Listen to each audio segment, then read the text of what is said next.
Bago ang lahat, ako ay nagpasalamat sa inyo na nakarating kayo dito ngayon. Kahit marami kang ginagawa at binigyan niyo pa rin ng oras upang makadalo sa commemoration sa wilayah ng Imam Mahdi alayhi salam. Actually, sa pwedeng na ito, kaso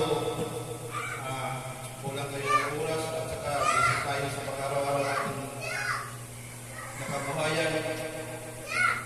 Kaya ginawa natin ngayon sa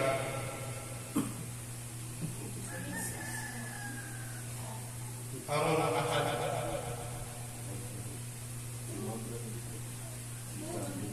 Bago natin tatalakayin kung sino ang Imam Mahdi alayhi salam,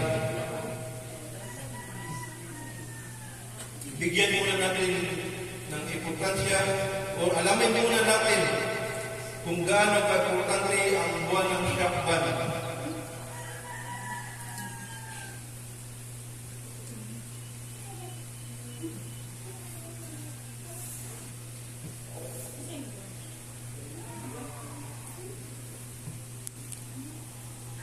Ang buwan ng Sha'ban, ito ay ang buwan ng Rasulullah sallallahu alaihi wasallam na ibinigay ng Allah subhanahu wa ta'ala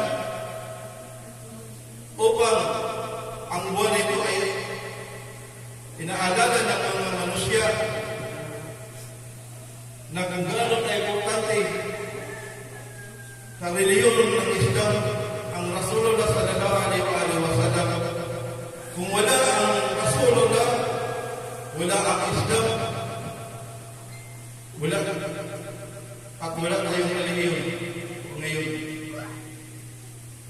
Isa sa atin ay maging pagano o ignorante. Ang buwan ng Sha'ban, ito yung buwan na kung saan ito yung pinakamalapit